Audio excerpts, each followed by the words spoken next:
শাহরু রমাদানাল্লাযী উনজিলা ফীহিল কুরআন। আল্লাহ বলেন এই সেই রমজান মাস যে মাসে কোরআন নাজিল করেছি। তার মানে আয়াত থেকে প্রমাণ হয় রমজান কিন্তু এর আগেও ছিল। রমজান মাসের দামটা বাড়ার পেছনে যে কারণে যে বললাম, আজকের মাহফিলে যারা এসেছেন 11 মাস 70টা মাহফিল শুনে যে সওয়াব পেয়েছেন আজকে তাই পাবেন খালি রমজানের কারণে। কারণ রমজানে আল্লাহ কোরআন নাজিল করেছেন। রমজানুল মুবারকে যেহেতু এক রাত আমরা আজকে 1 ঘন্টা জেগে থাকবো, 11 মাসে 70 ঘন্টা জেগে রাখার সওয়াব আল্লাহ দান করবেন। এই যে এই সওয়াবটা কেন? রমজানুল মুবারক এটা কিন্তু 1500 বছর আগেও ছিল। তখন এরকম 70টা সওয়াব হয়তো বলেন, হয়তো না। পৃথিবীতে এক একটা জিনিসের দাম বাড়ার পেছনে একটা জিনিস দায়ী থাকে বা কাজ করে। কাবা শরীফ আছে এই জন্য মক্কার দাম বেশি। কি কথা বলেন না কেন? কাবা শরীফ যদি বাংলাদেশে হয়তো বাংলাদেশেরও দাম বেড়ে যেত। মদিনায় নবীজির রওজা আছে, এ কারণে মদিনার দাম আল্লাহ বাড়িয়ে দিয়েছেন। এখানে যারা হজ করেছে বা করবেন আমরা জানি মদিনায় কিন্তু যাওয়া লাগে না হজে। মানে হজে যাওয়ার জন্য মদিনায় যাওয়া শর্ত না। যে কয়টা কাজ আছে হজের সব মক্কায় শেষ। বুঝতেছেন? মদিনায় যাওয়া লাগে না। এরপরও পৃথিবীর যত মানুষ আছে যায়, আমি তো দেখেছি কোন মানুষ মদিনা না ঘুরে আসে না। আমি 16 সালে গিয়েছিলাম, আমি দেখেছি মানুষ অন্তত 40 ওয়াক্ত নামাজ, তার মানে 8 দিন 8টা দিন মদিনার মসজিদে নবীর এই মসজিদে যেভাবেই হোক কাটায়। একটাই কারণ হচ্ছে সেখানে আমাদের নবী, যার সার্টিফিকেট ছাড়া, যার সিগনেচার ছাড়া কেউ জান্নাতে যাবেন না, সেই লোকটা ঘুমিয়ে আছে। মুহাম্মাদুর, জবান খুলে পড়েন মুহাম্মাদুর রাসূলুল্লাহ। রমজানের দাম বাড়ার পেছনে একটা কারণ আছে, তার নাম রমজান। নাম কি? রমজানের দাম বাড়ার পেছনে কারণ কি বুঝলাম? কোরআন। বলেন বলেন, আরো জোরে বলেন। স্বামীর দাম কিসের জন্য? স্ত্রীর কারণে। কি আপনার মনে হচ্ছে না? স্ত্রীর দাম কিসের কারণে? এই পৃথিবীতে যে সমস্ত মহিলাদের স্বামী আছে ওরা কোরআন শরীফ খুঁজে দেখবেন তাদের নাম কিন্তু আল্লাহ কোরআনে দেয়নি। কি কথা বুঝতেছেন? আসিয়ার নাম আল্লাহ কোরআনে দেয়নি, কারণ কি? তার স্বামী ছিল, স্বামী ভালো হোক আর খারাপ হোক। হযরতে খাদিজাতুল কুবরার নাম কোরআনে আল্লাহ দেয়নি, তার স্বামী ছিল।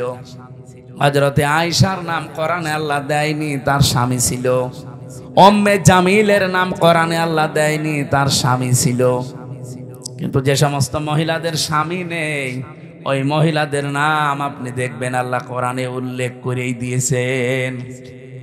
হযরতে মারিয়াম স্বামী ছিল, বলেন বলেন, তার নাম আল্লাহ কোরআনে শুধু দেয়নি তা না, পুরো একটা সূরা দিয়ে দিয়েছেন। রব্বুল আলামিন বলেন হযরতে মরিয়মের নাম একবার দুইবার না, কতবার কোরআনে উচ্চারণ আছে।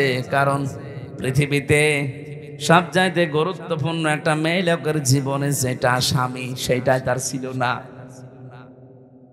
মা বোনেরা বিভিন্ন জায়গায় যারা বসে আছেন, স্বামী যাদের নেই তারা কিন্তু টের পাচ্ছেন কি জিনিস হারিয়েছি। আর আমরা তো এই সমাজে দেখতে পাই যাদের স্বামী নেই, কত মানুষ তাদের দিকে বিভিন্ন নজরে তাকায়। তারা যে কত অসহায়, কত রকমের উলটপালট কথা শোনা লাগে এই সমাজে। রাস্তা দিয়ে হেঁটে গেলেও একটা মানুষ আশেপাশে মন্তব্য করে যে ওই যে যাচ্ছে, ওর বাংলায় বললাম না আমি, বলে না? এই জন্য স্বামী যাদের আছে কদর করবেন, সম্মান করবেন। বিশ্ব নবী জানিয়েছেন কোন স্ত্রী যদি অবস্থায় মারা যেতে পারে যে তার স্বামী তার উপরে রাজি ছিল, আল্লাহ পাক পেছনে কিছুই দেখবেন না, তারে মাফ করে দিবেন। আরো জোরে বলেন সুবহানাল্লাহ। মেয়ে লোকের দেখি না এইসব নেই, ও আর গল্প করে মানুষের কাছে যে এলাকায় সবাই আমারে ভালো বলে, শুধু খোকার বাপ আমারে দেখতে পারে না। তোর এলাকায় সবাই ভালো বলার দরকার কি? ভালো বলা লাগবে তো এইটা। এক কথা বলে না কেন? এই যদি তোরে ভালো না বলে, তামাম দুনিয়া ভালো বললেও আল্লাহ রাজি হবে না। এই জন্য মেয়ে লোককে যদি মরে যায়, স্বামী যদি লাশের পাশে দাঁড়িয়ে বলতে পারে না আমার স্ত্রী কিন্তু সত্যি আমার মন মতো, আমি তার উপরে 100 ভাগ খুশি, আল্লাহর কসম ওই মেয়ে লোকের ছোটখাটো আমলগুলো আল্লাহ মাফ করে দিয়ে নিজেও খুশি হয়ে যাবেন। এখানে আমরা যারা স্বামী আছি মন থেকে বলতে পারবেন যে আমার স্ত্রীর উপর আমি 100 ভাগ খুশি। এরকম স্বামী হাত তোলেন তো, আন্দাজে হাত তোলো। প্রতিদিন 2 বার করে ঝগড়া করে আবার হাত তোলো না। ওই রকম মহিলা আছে, রাজশাহী থাকতে পারে, এসব আল্লাহর ওলি। এখানে সম্মানিত মা বোনেরা, আলহামদুলিল্লাহ আমি অন্যান্য জেলার তুলনায় আজকে 2 জন স্বামী পেলাম, তারা হাত তুলে জানিয়েছে যে আমার স্ত্রীর উপরে 100 ভাগ রাজি। আল্লাহ যেন ওই স্ত্রীর মতো আমাদের সবার স্ত্রীকে বানিয়ে দেয়। তাহলে আমি যেটা বলছিলাম, এই পৃথিবীর ময়দানে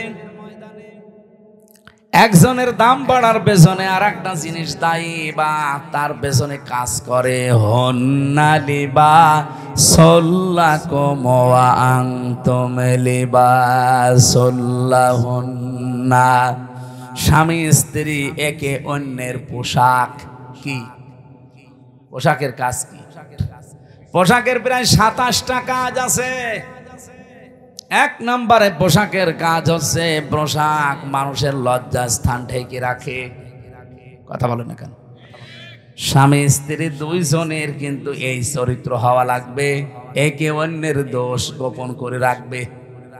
আর আমরা না, পরিবারের দোষ আরো বিভিন্ন জায়গায় একে অন্যেরটা বলে বেড়াই। 2 নম্বরে পোশাকের কাজ হচ্ছে পোশাক মানুষের সম্মান বৃদ্ধি করে। বলেন তো, এখানে আমি যে পোশাক পরে এসেছি এই কারণে আপনারা আমার উঠতে দিলেন। আমি যদি ন্যাংটা হয়ে আসতাম, যত বড় আমির হামজা হোক উঠতে দিতেন, বলতেন নাউজুবিল্লাহ আস্তাগফিরুল্লাহ। হযরতে শেখ সাদি রহমতুল্লাহ আলাইহি, ওনার কিতাব 2টা প্রসিদ্ধ কিতাব আছে, গুলিস্তা আর বস্তা। আমি পড়েছিলাম ওই জামানায়, এটা বাংলায় বের হয়েছিল, উর্দুতে আছে, ফার্সিতে আছে। ওই সময় যেহেতু উর্দু পড়তাম কওমি মাদ্রাসায়, গুলিস্তার বস্তা 2টা বই আমি মাঝে মাঝে পড়েছিলাম। একটা ঘটনা আমার মনে পড়ছে। উনি একবার ছেঁড়া জামা কাপড়, স্বাভাবিকভাবে থাকতেন এমনিতেই, কবি মানুষ তো, কবি যারা দেখবেন ওরা ওই রকমই থাকে, স্বাভাবিক জীবনযাপন করতেন, সেরকম হাই ফাই পোশাক পরতেন না। এক দাওয়াতে গিয়েছেন, মানুষ তারে চিনতে পারে নাই, খাবারও দিতে চায় না, অথচ পরে ওই অনুষ্ঠানে তিনি সেই রকম উন্নত পোশাক পরে, রাজকীয় পোশাক পরে এসেছেন। লোকজন মনে করছে কে না কে, তাড়াতাড়ি নিয়ে তারে খাবারে বসিয়েছে। যত রকমের খাবার তার প্লেটে দিয়ে বলছে নেন। মানে খাবার খাওয়া বাদ দিয়ে একটা একটা করে সব পকেটে তুলছে। লোকজন বলছে আপনি পাগল হয়ে গেছেন? বলে না, পাগল তোমরা, এতক্ষণ পর্যন্ত আমি এসেছিলাম, সম্মান আমাকে করনি, করেছো আমার এই পোশাককে। এই জন্য পোশাককেই খাবার খাওয়াচ্ছি যে খা, আমার দাম নেই, দাম তো তোর। পোশাক এটা কিন্তু মানুষের দাম, সম্মান, মর্যাদা বাড়িয়ে দেয়। স্বামী স্ত্রীর সম্পর্ক হওয়া দরকার ঠিক ওই রকম। রব্বুল আলামিন এমনিতেই হন্না লিবাসুল লাকুম দেননি, ওয়া আনতুম লিবাসুল লাহুন্না। পৃথিবীর প্রতিটি জিনিসের পেছনে একজন দায়ী থাকে, যে তাকে উপরে ওঠার জন্যে। মক্কার দাম যেহেতু কাবার জন্যে, মদিনার দাম নবীজির জন্যে। স্বামী স্ত্রীর দাম স্ত্রী স্বামী, স্বামী স্ত্রীর জন্যে। রমজানুল মোবারকের দাম হচ্ছে কোরআনের জন্যে। রাব্বুল আলামিন বলেন এমন কোরআন আমি দিয়েছি হুদাল লিন্নাস, এটা মানুষকে হেদায়েত দেবে। কোরআনের সেই ক্ষমতা এখন আর নেই। আগেকার জামানায় যারা পীর সাহেব শুনতাম, বিভিন্ন দরবারে মানুষ যেত আল্লাহকে পাওয়ার জন্যে, তারা কোরআন শরীফ তুলে দিত, এই নেন আল্লাহকে পেয়ে যাবেন। তারা কোরআন পড়তো, বুঝতো আমার আল্লাহর পরিচয় তারা পেয়ে যেত। এখনকার জামানায় দেখি অধিকাংশ দরবারে সিস্টেম আর নেই। এখন গেলে কোরআন শরীফ আর দেয় না, জিকির দেয়, হো হো করবি যা। আপনি ব্রাহ্মণবাড়িয়া, চট্টগ্রাম, বিশেষ করে কুমিল্লা, এই লাইনগুলোতে আপনি যে দেখবেন যত দরবার আছে, অধিকাংশ দরবারে গেলে কোরআন শরীফ দেয় না। আমার তাহেরি ভাই এক পীর, ওখানে লেখা আছে আল্লামা পীর মুফতি গিয়াসউদ্দিন আত-তাহেরি রহমতুল্লাহ, তো মরেনি, রহমতুল্লাহ বলা ঠিক হবে না, মাদ্দাজিল্লুহুল আলিয়া।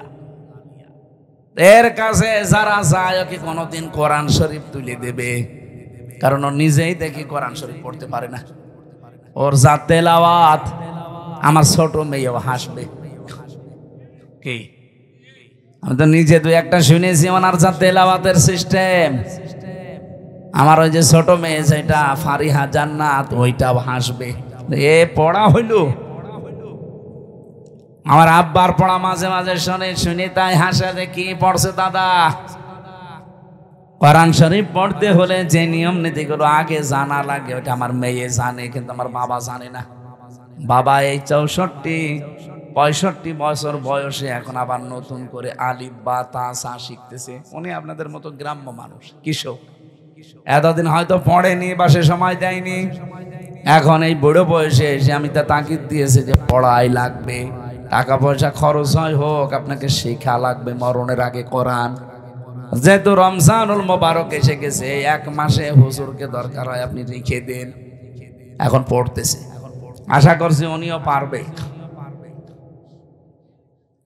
যে পীরের দরবারে আগে গেলে তারা কোরআন তুলে দিত, মানুষ পড়ে পেয়েছে তো আল্লাহকে। এখন যেহেতু কোরআন দেয় না, এই জন্য আল্লাহকে অধিকাংশ দরবারে পায় না, পায় কি গাঁজা। আর কথা বলে না কেন? আপনি দেখছেন না এখন বিভিন্ন জায়গায় যৌথ বাহিনী রেড দিচ্ছে, অধিকাংশ দরবার গুলো প্রায় 113টা দরবারেরই দেখলাম, এগুলো সব ব্যাংকে গড়িয়ে দিয়েছে অলরেডি। কারণ এখানে সব জেনা, ব্যভিচার আর গাঁজা খাওয়ার আড্ডাখানা। কোরআন শরীফের কোন নিয়ম সেখানে পাওয়া যায় না, তো নাম কিন্তু পীরের দরবার, শাহেন শাহে দরবার। ওখানে আবার বছরে বছরে ওরস শরীফ হয়, নওরোজ শরীফ হয়, খসরোজ শরীফ হয়, গোসল শরীফ হয়। এক বছর পীর সাহেব গোসল করে না, ওই একদিন এসে গোসল করবে। ওই গোসলের পানি নিয়ে তার মুরিদের মা, বোন, ভাবি যা আছে সবাই আল্লাহর নাম নিয়ে নাকি খায়, বিসমিল্লাহ বলি, নাউজুবিল্লাহ। এক বছর গোসল না করলে আমার মনে হয় ওর কাছে শয়তানও বেড়বে না। ওটা কি গন্ধ, পাটা তো কি। আর এই লোকের যদি গোসল করিয়ে সেই পানি, আমার মনে হয় পানির কাছেও যাওয়া ঠিক না। বলেন 2-3 দিন গোসল না করলে তা কেমন লাগে শরীরের ভেতর। আর শয়তান এক বছর কত কিছু যে কত কিছু হয়, আমি নিচে নামলাম না। আমি যেটা বোঝাতে যাই, কোরআন আল্লাহ দিয়েছেন মানুষকে হেদায়েত দেওয়ার জন্য, সেই ক্ষমতা এখনো কোরআনের আছে। এই জন্য প্রথম আয়াত কি কোরআনের, যালিকাল কিতাবু লা রাইবা ফীহি। এই যে কিতাবের আগে আলিফ লাম আছে। আপনারা কি গল্প পেছনে আমার কানে আওয়াজ আসে, এটা বন্ধ করেন তো একটু।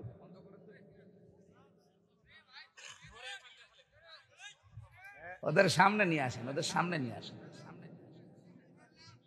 থাক। এই আপনারা আবার কি বিড়ি খেতে যাচ্ছেন নাকি?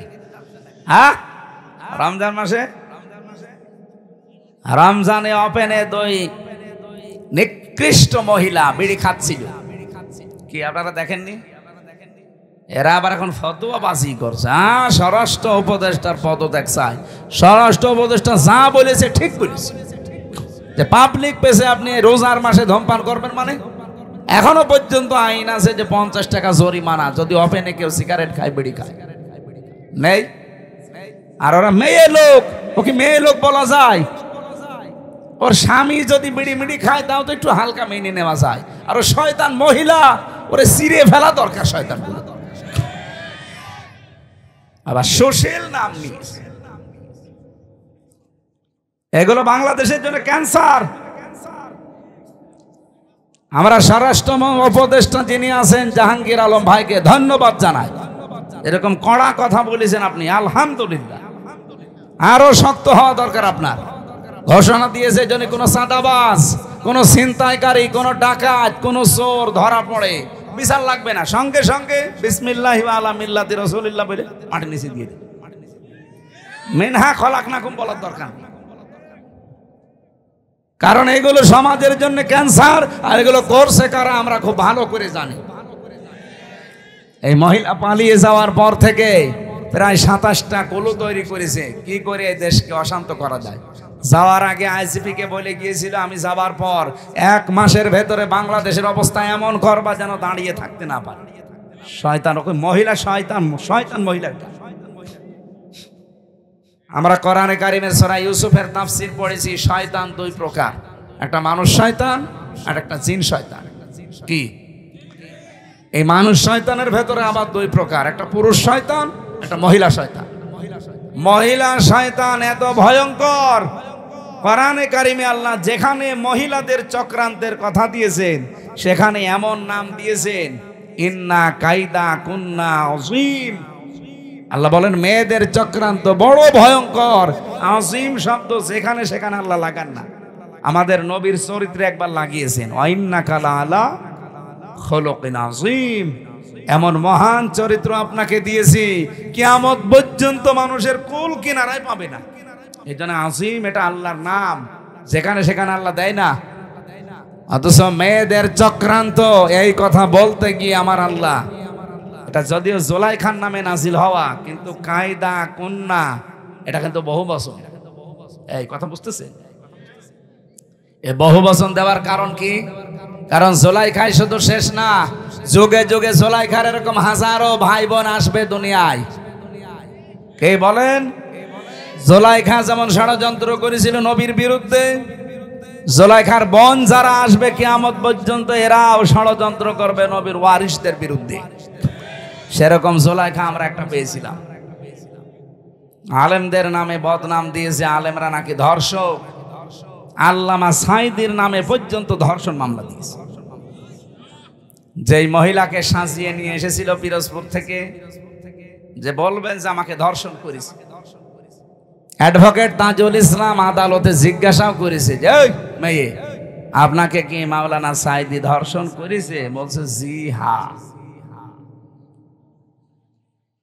আপনার ওই সময় বয়স কত ছিল? আপনি জন্ম তারিখ বলেন। বলছে 1975 সালে আমার জন্ম। ধর্ষিতা হয়েছেন কত সালে? 1971 সালে।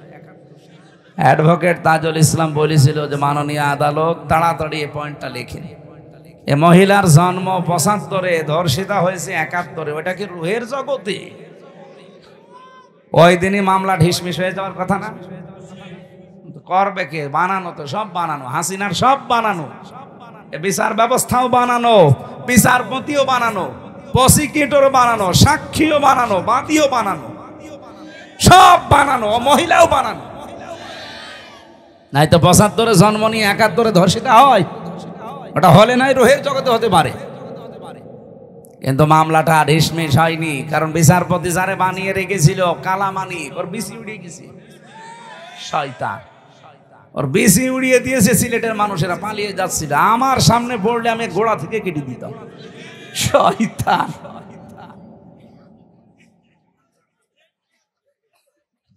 সেদিন আমার গাজীপুরে মাহফিল ছিল, আমি সেই রুমে ছিলাম, ফাঁসির কন্ডেম ছেলে, ওর পাশের রুমে। আমি ছিলাম 16 নম্বরে, 15 নম্বরে, ওনাকে এখন 16 নম্বরে আছে।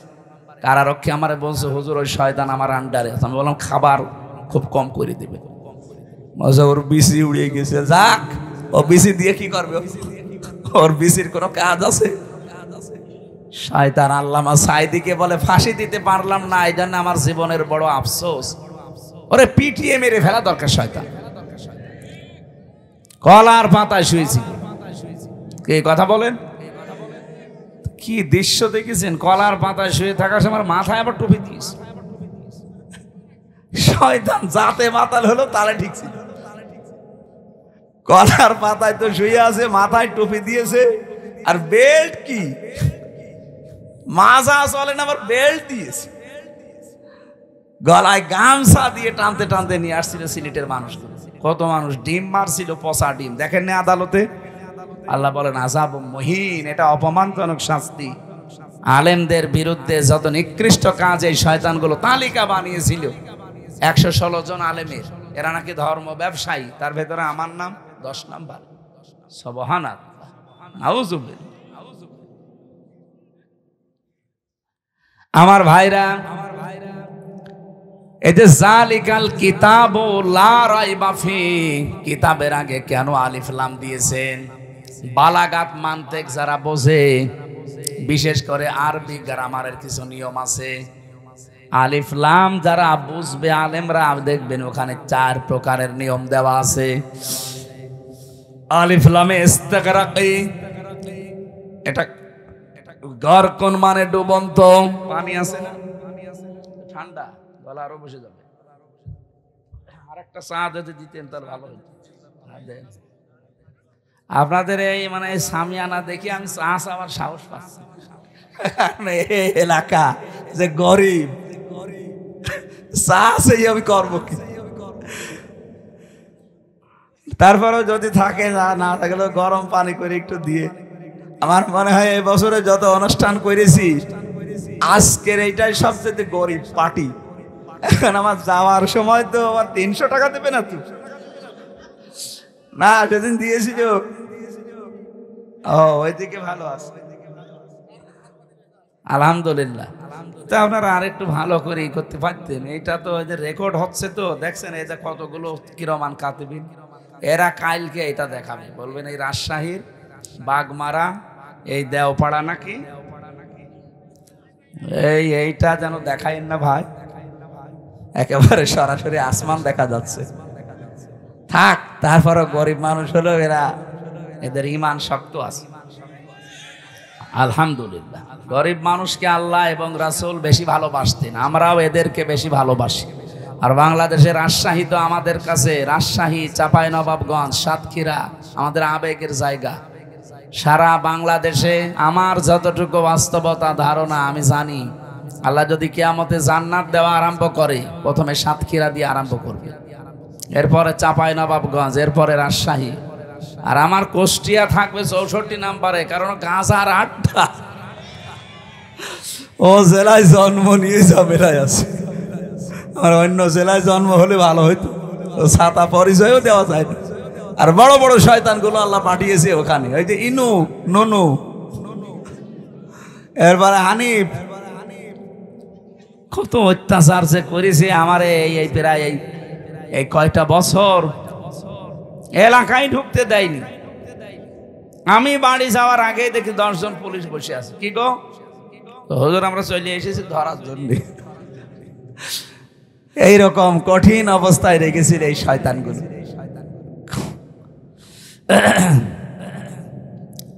গরকুন শব্দের শাব্দিক অর্থ বলছিলাম, দেখি আপনাদের মেধা কেমন। গরকুন মানে কি? হ্যাঁ, ডুবন্ত, হ্যাঁ, ডুবে যাওয়া।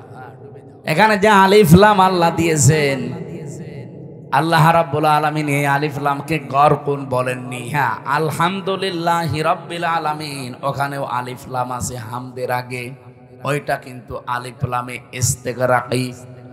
যত রকমের প্রশংসা আমি দুনিয়ায় করতে পারি সব আমি আমার আল্লাহর জন্য নির্দিষ্ট করে দিলাম। এখানে যালিকাল কিতাবু লা রাইবা ফি, কিতাবের আগে আলিফ লাম দেওয়ার আল্লাহর উদ্দেশ্য হচ্ছে, আমি তাফসিরে পড়েছি, এটা আল্লাহ রাব্বুল আলামিন বোঝাতে চেয়েছেন পৃথিবীতে একটাই মাত্র কিতাব আছে যেটা মানুষকে হেদায়েত দিতে পারে, তার নাম কোরআন। তার নাম কি? কোরআন ছাড়া হেদায়েত দেওয়ার কোনো কিতাব দুনিয়ায় নেই। আছে? এই জন্য আপনাকে কিছু পেতে হলে এর কাছে আসা লাগবে। বাজ্জিনাতিম মিনাল হুদা ওয়াল ফুরকান। রব্বুল আলামিন বলেন কোরআনে কারীম এমন স্পষ্ট দলিল আর প্রমাণ দিয়েছি যে মানুষ এখান থেকে পথ নির্দেশিকা পাবে। অল ফুরকান, হক আর বাতিল পার্থক্যকারী একটা কিতাব। ও রাজশাহীবাসী, আপনি যদি এই রমজানে কোরআন পেলেন, রোজা রাখলেন, বাকি সামনের জীবনে যদি হক আর বাতিল পার্থক্য করে জীবন কাটাতে না পারেন, আপনার কাছে রমজান আসা না আসা সমান। আমি আশা করছি কথা বোঝাতে পেরেছি। এটাই আসল কথা আজকে। আল ফুরকান, সত্য মিথ্যা পার্থক্য করে বাকি জীবন চালানো লাগবে। আর কতদিন এভাবে না বোঝার ভান করে থাকবেন? রমজানও পাচ্ছেন প্রতি বছরে বছরে, কোরআনও আছে আপনার কাছে। হক আর বাতিল কোনটার সামনে এটা দেখে যদি জীবন চালাতে না পারেন, আপনার জীবন ব্যর্থ। আজকে থেকে সিদ্ধান্ত নিয়ে যাওয়া লাগবে, কোরআন আমি বুঝতে চেষ্টা চালাবো, শিক্ষা চেষ্টা চালাবো, এমন ভাবে বুঝবো শিখবো যেন হক আর বাতিল সামনে কোনটা আমি পার্থক্য করে নিতে পারি। বলেন সুবহানাল্লাহ। আমার তেলাওয়াত কি তো আয়াত ছিল সূরা বাকারার 183 নাম্বার আয়াত। ইমানদারকে আল্লাহ ডাক দিয়ে জানিয়েছেন, ইয়া আইয়ুহাল্লাযীনা আমানু কুতিবা আলাইকুমুস সিয়াম। ইমানদারের আমি তোমাদের উপরে রোজা লিখে দিলাম, কামা কুতিবা আলাল্লাযীনা মিন ক্বাবলিকুম। তোমাদের পূর্বে যত জাতি পাঠিয়েছি, যত নবী, প্রত্যেকের উপরে রোজা কিন্তু ফরজ ছিল। হ্যাঁ, তাদের সিস্টেম আলাদা ছিল, তাদের মাস আলাদা ছিল। হযরতে মুসা নবী রোজা রাখতেন যেদিন তিনি পার হয়েছিলেন ফেরাউনের কবল থেকে ওই দরিয়া, ওটা মুহররমের 1 তারিখ 10 তারিখে তিনি রোজা রাখতেন। হযরতে ইব্রাহিম আলাইহিস সালাম রোজা রাখতেন, যিনি আগুন থেকে মুক্ত হয়েছিলেন মুহররমের 10 তারিখে। হযরতে নূহ আলাইহিস সালাম রোজা রাখতেন যেই দিন তিনি যদি পাহাড়ে তার নৌকা, তার কিস্তি ভেড়াতে পেরেছিলেন মুহররমের 10 তারিখে। অন্যান্য যত নবীর জীবনী পড়েছি, কোন নবীকে আল্লাহ রোজা দিতে বাদ দেননি, প্রত্যেককে রোজা দিয়েছেন। হ্যাঁ, হয়তো তাদের বছরে 1 দিন 2 দিন 3 দিন এরকম ছিল, তা আমাদেরকে আমার আল্লাহ রোজা দিয়েছেন বছরে 1 2 3 3 দিন না, 1 মাস। কতদিন? এটার যতগুলো উপকার আছে তার অন্যতম উপকার হচ্ছে অটোফেজি। নাম শুনেছেন? অটোফেজি এই 2017 সালে আবিষ্কার করেছে।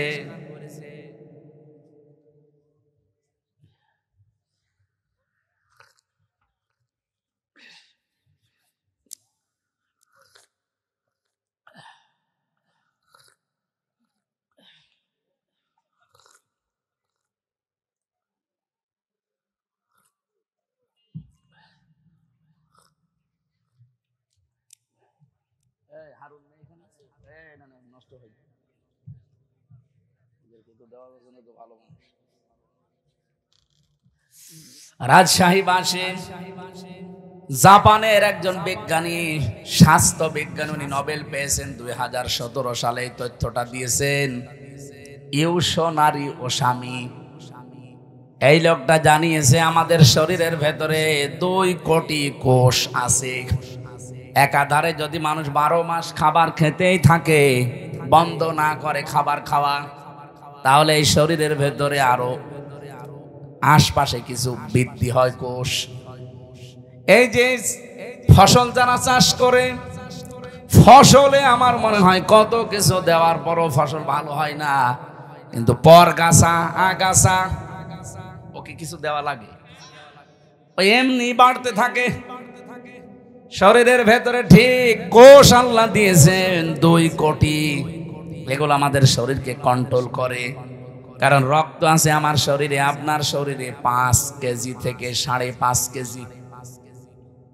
এই 5.5 কেজি রক্তকে পুরা শরীরে কন্ট্রোল করছে। এই কোষগুলো যদি না থাকে 5 প্রকার ক্যান্সার দেখা দেবে যদি ওই কোষ বৃদ্ধি হতেই থাকে। 2 নম্বরে টিউমার বৃদ্ধি হবে। যারা 11-12 মাস একাধারে খেতেই থাকে তাদের এই 2টা রোগ বেশি হওয়ার সম্ভাবনা, কারণ ওই কোষগুলো বাড়তে থাকে। উনি চিন্তা করলেন আল্লাহর দেওয়া, মানে কি গড, ওরা তো গড বলে, গডের দেওয়া কোষ বাদ দিয়ে বাকি যে কোষগুলো আছে এইগুলো কি করে নষ্ট করা যায়। আগাছা নষ্ট করতে হলে যেমন গোড়া কেটে বাদ দেওয়া লাগে, কি নয়তো আবার ওখান থেকে জন্ম নেবে। আপনি সারও দেবেন না, মাটিও দেবেন না, ঔষধও দেবেন না, ওই এমনি জোর পেয়ে যায়, এমনি বাড়তে থাকে। আর আপনার ওই অতিরিক্ত ওই আগাছা পরগাছা কোষগুলো যদি বাড়তে থাকে তাহলে আপনার শরীরের ভেতরে রক্তে 5 প্রকার ক্যান্সার হবে এবং টিউমার বাড়তে থাকবে। হয় টিউমার গুলো অনেকের ভেসে ওঠে, যে একটা ভেসে উঠেছে, হয়তো একটা ভেসে উঠবে কারোর ভেতরে, কারোর ভেতরে চাপা থাকবে, ভেসে ওঠে না। টিউমার 2 প্রকার। চিন্তা করলেন এটা কি করে কমানো যায়। ওনার 13 বছর গবেষণার ফল, এমনিতে নোবেল দেয়নি, দিয়েছে এই কারণে 13 বছর গবেষণা করে উনি জানিয়েছে কেউ যদি অন্তত 29-30 দিন 12-14 ঘন্টা দিনের বেলা না খেয়ে থাকতে পারে একাধারে, তাহলে আল্লাহর এই গডের দেওয়া কোষগুলো, আমরা কি বলবো গড না আল্লাহ? আল্লাহ। ও যা বলে বলুক, আল্লাহর দেওয়া এই সৃষ্টি কোষগুলো, ওরা যেহেতু আল্লাহকে বিশ্বাস করে না, ওরা বলছে গডের দেওয়া প্রাকৃতিক নিয়মে এমনি তৈরি হওয়া। আসলে কি সব এমনি তৈরি হয়? এর পেছনে একজন কারিগর আছে না? এজন্য আমরা বলবো, একবারে বলেন তো কে, আরো জোরে বলেন কে। ওরা অন্য জাতির লোক, ওরা আল্লাহকে বিশ্বাস করে না, এজন্য গড বলে চালায়, প্রাকৃতিক বলে চালায়। প্রকৃতিগত ভাবে তৈরি হওয়া এই কোষগুলো তখন ক্ষুধার্ত হয়ে যায়, তখন ওই যে আগাছা পরগাছা অতিরিক্ত বেশি ওই কোষগুলো তখন খাওয়া আরম্ভ করে। 30 দিন একাধারে খেতে খেতে পুরা সাবাড় করে ফেলে, আপনাকে ওই আগের অবস্থায় আবার ফিরিয়ে দেয়। তখন ক্যান্সার থেকে, টিউমার থেকে আল্লাহ আপনাকে বাঁচিয়ে দেয়। আর ও লিখেছে যে আল্লাহ না বাঁচিয়ে দেয় আপনাকে গড। আমি আবার বলছি, ও যা বলে বলুক, তথ্যটা ঠিক আছে, ও গড বলুক আর প্রাকৃতিক বলুক, আমরা কি বলবো বলেন তো? আল্লাহ পাক 30টা রোজার দ্বারা এটা করেন। চিন্তা করলে এটা পাওয়া যাবে কোথায়? এই তথ্যটা পৃথিবীর কোন ধর্মগ্রন্থে আছে কিনা দেখি তো। 4,500 ধর্মগ্রন্থ আছে দুনিয়ায়। কত? 4,500 উল্লেখযোগ্য সেগুলো নিয়েছে। এই পৃথিবীতে সবচাইতে বেশি মানুষ বাস করে খ্রিস্টান ধর্মে। কোন ধর্মে? ওই যে ওরা বাইবেল পড়ে, দেখেন না, ত্রিপিটক পড়ে। এই পৃথিবীতে 2 নম্বরে বেশি মানুষ বাস করে ইসলাম ধর্মে। ওরা আছে 250 কোটি আর আমরা আছি 200 কোটি। যেভাবে মুসলমান আরম্ভ হয়েছে সারা বিশ্বে, বিশেষ করে ইংল্যান্ডে, আমেরিকায়, মুসলমান যেভাবে বৃদ্ধি হওয়া আরম্ভ হয়েছে, আমাদের চরিত্র, আমাদের অ্যাক্টিভিটিস, আমাদের যদি কাজকর্ম আরো উন্নত হতো, সাহাবীদের মতো মুসলমান আরো বেড়ে যেত। আমরা বাটপারি করি, সিটারি করি, প্রতারণা করি, এই জন্য ওরা মনে করে মুসলমান এই ও ছাতা হওয়ার দরকার নেই। কিন্তু সাহাবীদের মতো যদি আমরা তাকওয়া অবলম্বন করতে পারতাম, চরিত্র বানাতে পারতাম, এই মানুষগুলো আমাদের দেখে দেখে মুসলমান আরো বেশি হয়ে যেত। 4,500 ধর্মীয় গ্রন্থগুলো একটা একটা করে মিলিয়েছে। কোন ধর্মীয় গ্রন্থ পাইনি যে এই তথ্যটা পাওয়া যাবে। শেষ পর্যন্ত মুসলমানদের ধর্মীয় গ্রন্থ কোরআনে কারীম, সূরা বাকারার আমি যে আয়াত পড়েছি 183 নম্বর আয়াতের পরের আয়াত শেষের অংশে, সূরা 80 নম্বর আয়াত, ওয়া আনতাসুমু খায়রুল লাকুম ইন কুনতুম তা'লামুন। বলেন আল্লাহু আকবার। রব্বুল আলামিন বলেন, তোমরা যদি রোজা রাখো তোমাদের জন্য ভালো হবে, এটাই তোমাদের কল্যাণ হবে। কি কল্যাণ হবে, উনি এখানে 27টা পয়েন্ট দিয়েছেন যে রোজা রাখলে এই এই কল্যাণ হয়। তার 1 নম্বরে আপনার ওই অতিরিক্ত পরগাছা আগাছা ওই কোষগুলো আসল কোষ ধ্বংস করে ফেলবে। যুগে যুগে আল্লাহ বিধানটা এমনি দেয়নি, এই কারণেই দিয়েছেন। আমরা যদি রোজা রাখি কত বড় মারাত্মক 2টা অসুখ থেকে আপনি বাঁচতে পারবেন, একটা ক্যান্সার আর একটা টিউমার। কি কথা বলেন না কেন? 2 নম্বরে রোজা রাখলে মানুষ সুস্থ থাকে। কঠোর পরিশ্রম যারা করে এরা আমার মনে হয় বাদ দিয়ে বাকি কারো রোজা ছাড়া ঠিক না। এমনিতে যারা দোকানে বসে আছেন, মাঠে ঘাটে কাজ, হ্যাঁ মাঠের কাজও কঠিন, কিন্তু তারপরেও যদি আপনি রোজা রাখতে পারেন, 1 মাস রোজা রাখার দ্বারা ওই অটোফেজির মাধ্যমে আপনার কোষগুলো ধ্বংস হবে এবং আপনাকে সুস্থ করার জন্য 11 মাস আপনাকে চালানোর জন্য রোজা কার্যকর ভূমিকা পালন করবে। রোজা এখন থেকে আর ছাড়া যাবে। কত মানুষ দোহাই দেয়, হুজুর আমার গ্যাস, আমি রাখতে পারি না, এটা একটা শয়তান। রোজা রাখলে তোর গ্যাস ভালো হবে। যারা বলে আমার ডায়াবেটিস, রোজা রাখলে সমস্যা, কে বলিস আপনাকে? আপনার কি ডায়াবেটিস আমার চাইতে বেশি? জেলখানায় যে আমার ডায়াবেটিস 37 পর্যন্ত চলে গিয়েছিল। এই জন্য রোজা রেখে 3 দিনে আমি এখন দেখছি যে না, আমি আরো ভালো আছি, ডায়াবেটিস আমার কন্ট্রোলে হয়ে গেছে। এজন্য রোজা রাখলে বিজ্ঞান প্রমাণ করছে কেউ যদি 12-14 ঘন্টা দিনের বেলায় না খেয়ে থাকতে পারে, তার ডায়াবেটিসও কন্ট্রোল হয়ে যায়। আল্লাহ কি এমন যে এমন বিধান উনি দিয়েছে যেটা আমাদের শরীরের সাথে মানাবে না? না, এই জন্য উনি বুঝে শুনে দিয়েছেন এই বিধানটা, যেহেতু শুধু আমাদের উপরে না, আমাদের পূর্বে যত জাতি আল্লাহ পাঠিয়েছে সবার উপরে এইটা ছিল, আমাদের উপরেও ছিল, কিন্তু 1 মাস না 6 মাস। আল্লাহ পাক বলেন আমার নবী যখন এসেছিল আমি তাকে 6 মাস রোজা দিয়েছি। উনি তো আনন্দে 6 মাস রোজা পেয়েছি। অন্যান্য উম্মতেরা মাত্র 1টা পেয়েছিল বছরে, আর আমরা মুসা নবীর সাথে দেখা 6ষ্ঠ আসমানে মেরাজ থেকে আসার সময় বলে না, আপনি ফিরে যান, আপনার উম্মতরা পারবে না, আপনার উম্মতেরা পারবে না। আমার উম্মত এত শক্তিশালী ছিল, তারা পাহাড় কেটে কেটে ঘর বানাতো, তারা 900 বছর 1000 বছর হায়াত পেত।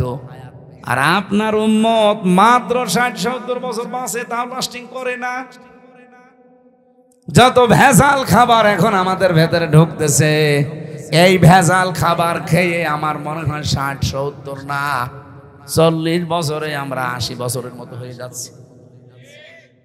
যেহেতু মনে চলে আসলো, যারা ভেজাল দিচ্ছেন খাদ্যে, ফরমালিন দেন, ঔষধ লাগান, এটার দ্বারা যাদের স্বাস্থ্যহানি হয়, বিভিন্ন অঙ্গ প্রত্যঙ্গ নষ্ট হয়ে যায় খাবার খেয়ে, কিয়ামতে আপনি খুনি আসামি হয়ে উঠবেন। কারণ এগুলো একটা মানুষ মারার একটা কারণ।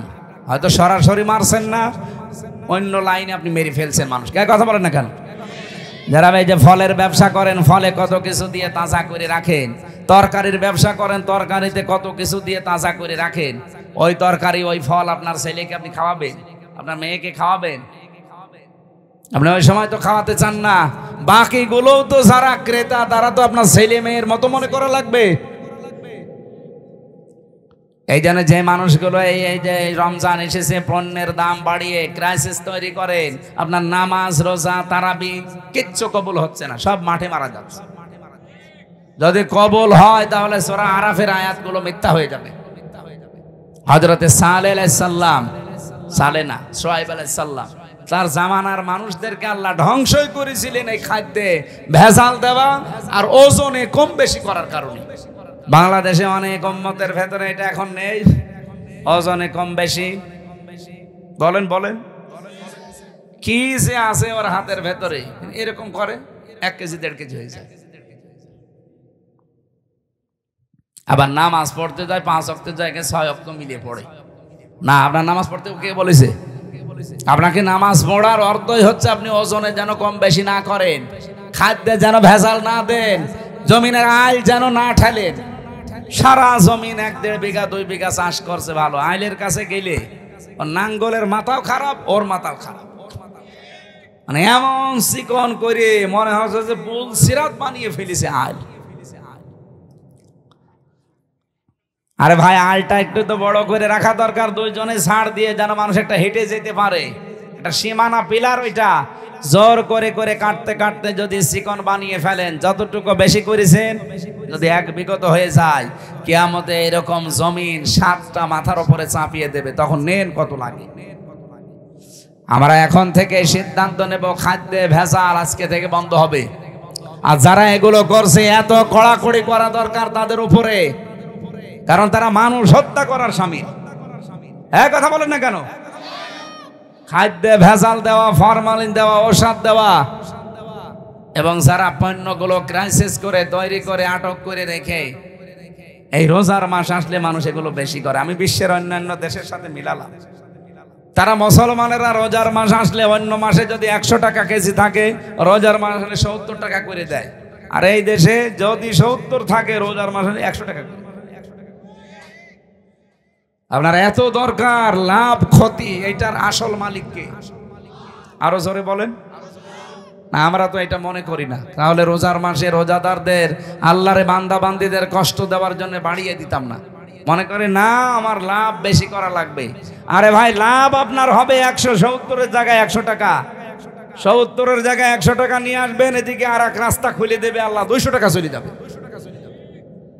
মাথার ভেতরে যেগুলো আছে, একটা যদি নাট বল্টু ঢিল হয়ে যায়, আপনি টের পাচ্ছেন, শেষে 100 না, ওরকম 1000-100 যাবে। কম্পিউটারে দেখলাম মাথার ভেতরে আছে ফ্রন্টাল লব, অক্সিপিটাল লব, প্যারাইটাল লব, টেম্পোরাল লব, মোটর কর্টেক্স, সেন্সরি কর্টেক্স, লব 70,000 তার দিয়ে, রক দিয়ে আল্লাহ পুরা মাথাটা পুরা শরীরের সাথে কন্ট্রোল করছে। বিজ্ঞান এখন দেখাচ্ছে যদি একটা তার অকেজ হয়ে যায়, হামজা পাগল হয়ে যাবে, নিজের পায়খানা নিজে খাবে। আপনি কার দিকে ভরসা করে জোর করেন বলেন? আল্লাহর বিধান বাদ দিয়ে আপনি আন্দাজে উপায় করছেন, এগুলো থাকবে? থাকবে না।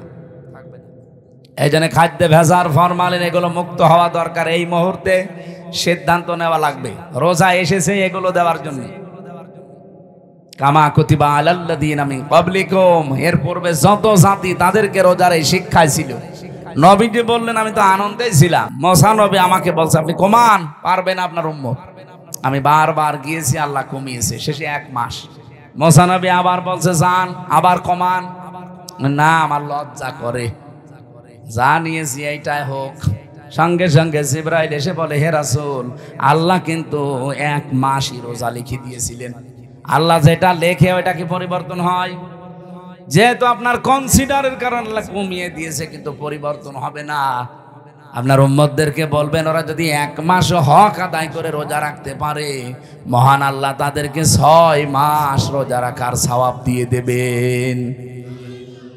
হাদিস, বিশ্ব নবী বলেন ওই লোকটার রোজায় আল্লাহর কোনো দরকার নেই যে লোকটা রোজা রেখেও মিথ্যা কথা ছাড়তে পারে না। এদেশে তো নেই।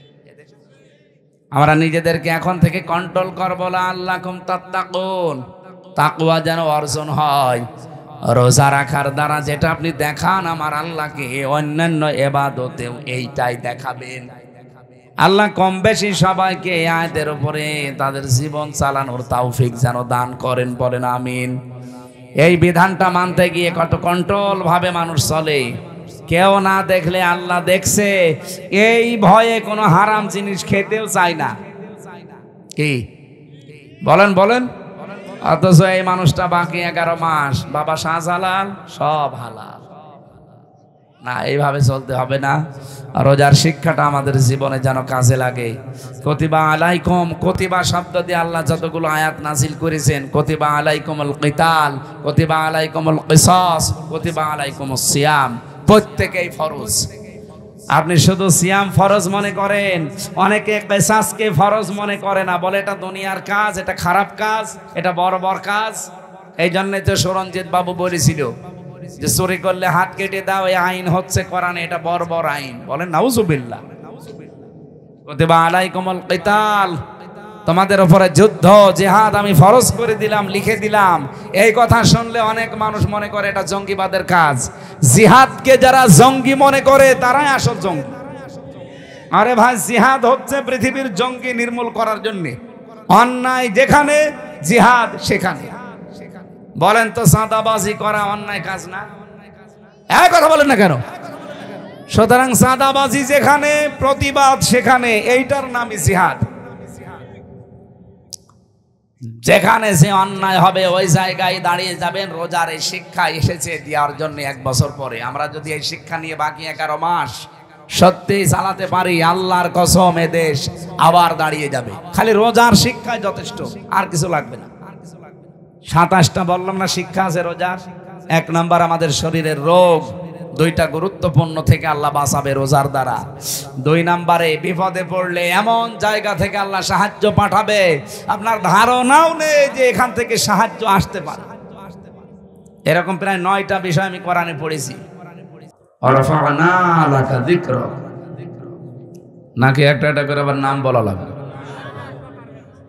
কোন এলাকায় দেখলাম যেন 270 জন না কতজন মানুষের নাম দিয়েছে। ওটা মনে হয় খুলনায়। এই একটা একটা করে মনে হয় 2-3 জনের নাম বলা হয়েছে। বাকি এখন যদি এই বলিয়ার দামাত বারকাতুহুমুল আলিয়া আতাহাল্লাহু উমরাহু এ বলতে বলতে কমপক্ষে আমার আধা ঘন্টা যাবে। সভাপতি খেপে গেছে। আপনি শুধু 2-3 জনের নাম বললেন, পুরা নাম বলে দোয়া করেন, তাহলে এইটা করার জন্য নিয়ে এসেছে। তাফসির মাহফিল লিখে দিয়েছেন, তাফসির করা লাগবে না? আমরা মন থেকে সবার জন্য দোয়া করছি। ওয়ারাফা'না লাকা যিকরাক, যার যে মর্যাদা আল্লাহ যেন তাকে ওটা দেয়। কে কথা বুঝতেছেন? আন্দাজে তো সম্মান দিলে হচ্ছে না, সম্মান দিতে হবে আল্লাহকে। আলিল্লাহিল ইজ্জাতু ওয়া লিরাসূলিহি ওয়া লিল মুমিনিনা ওয়ালাকিন্নাল মুনাফিকিনা লা ইয়ালামুন। হে নবী, পৃথিবীতে সম্মান আমি রেখেছি আমি আল্লাহর জন্য, রাসূলের জন্য, আর যারা ঈমানদার তাদের জন্য। কিন্তু মুনাফিক যারা, এরা এটা জানে না। ওরা মনে করে সম্মান মনে হয় জোর করার ভেতরে। এই জন্য দেখেন না, 15.5 বছর অনেকে জোর করে সম্মান পেতে চেয়েছে। এত অপমান আল্লাহ করেছে, ও সম্মান বেরিয়ে গেছে। এর চাইতে আর অপমান আল্লাহ কি করবে? ওয়ালাহুম আযাবুম মুহিন, তাদের জন্য অপমানজনক শাস্তি আল্লাহ যে রেডি করে রেখেছিল সেটা আমরা অলরেডি দেখলাম। শুধু বাংলাদেশ না, এখন তামাম দুনিয়ায় 257টা রাষ্ট্র আছে। কয়টা? পৃথিবীর এই 257টা রাষ্ট্রে কম বেশি শাসক আছে। আমরা একটা জরিপ পেয়েছি, এই 257টা দেশের ভেতরে 1 নম্বরে নিকৃষ্ট মানুষের তালিকায় হাসিনার নাম, 2 নম্বরে বাশার আল আসাদের নাম, সিরিয়ার ওইটা, 3 নম্বরে নেতানিয়াহু ইসরায়েলের ওইটা, 4 নম্বরে আশরাফ ঘানি ওটা পালিয়েছে যেটা। আমার মনে হয় যেগুলোর নাম দেখলাম এই সবগুলোর ভেতরে পালানো লোক বেশি। হাসিনা পালিয়েছে, আশরাফ ঘানি পালিয়েছে, আসাদ পালিয়েছে, নেতানিয়াহু এখনো পালায়নি, ও শয়তানও পালাবে।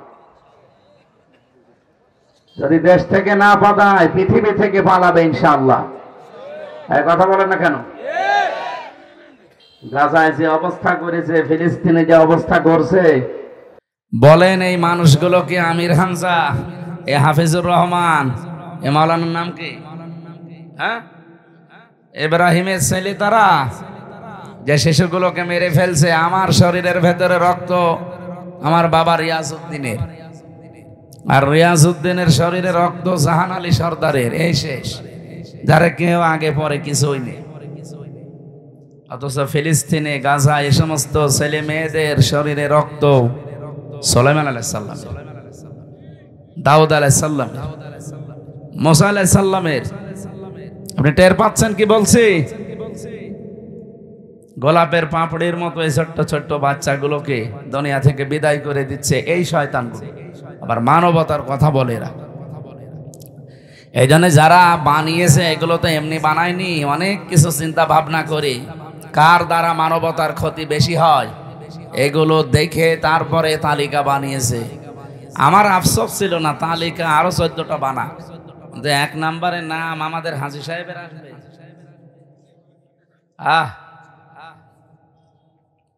ওনাদের এই যে রিপোর্ট তৈরি করা দেখলাম, কেন বানিয়েছে তালিকাগুলো, কার কি অবদান মানবতার পেছনে ধ্বংস করার জন্যে। হাসিনার জন্য যেটা দিয়েছে সেটা হচ্ছে আয়না ঘর। উনি আয়না ঘর বানিয়েছে, পৃথিবীর ইতিহাস পাল্টিয়ে দিয়েছে। হ্যাঁ, জাহেলি যুগে তারা কষ্ট দিয়েছে, কিন্তু এইরকম কষ্ট আজ পর্যন্ত পৃথিবীতে কেউ কাউকে দেয় যারা তালিকা বানাচ্ছে তারা আজও পায়নি।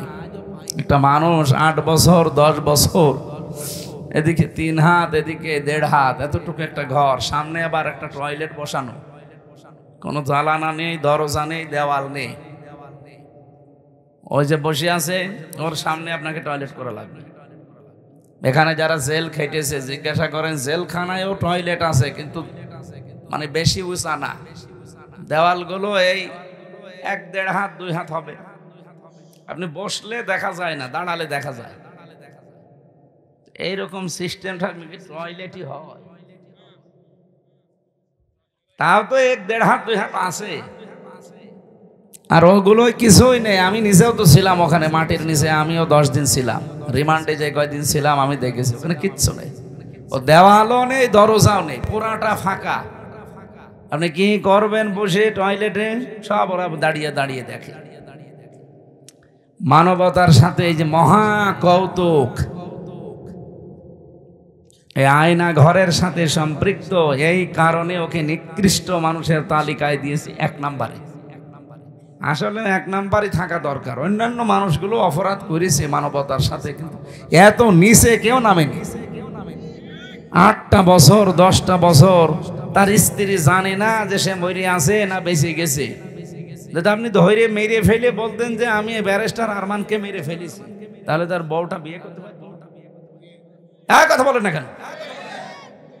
আপনার নিজের মেয়ে হোক তো, আপনার জামাই ওইভাবে 8 বছর 2 বছর 10 বছর নিরুদ্দেশ হয়ে যাক, গুম হয়ে থাক, আপনি দেখেন তো আপনার মেয়ে ঠিকই থাকতে পারে কিনা। 14 জায়গায় বিয়ের জন্য বিভিন্ন জায়গায় খোঁজ লাগাবে যে কবে দেবে না। মানুষের ভেতরে আল্লাহ চাহিদা দিয়েছে, যৌবন দিয়েছে, ব্যারিস্টার আরমানের স্ত্রীর ভেতরে ছিল না? কথা বলে না কেন? এখনো পর্যন্ত অনেকে জালেমের সাফাই গাছ। হ্যাঁ, কি হয়েছে যে বউর পালিয়ে চলে যাওয়া লাগলো? তোমার সাথে তো হয়নি। তোমার বাবারে যদি এভাবে 8 বছর 10 বছর আটক করে রাখতো আর না বলতো, তুমি তখন টের পেতে যে কি হয়েছে। একটা মানুষকে নিয়ে যে নিরুদ্দেশ করে রেখে দেয়, জানে না কেউ। আমি বলেছি ভাই মেরে ফেল।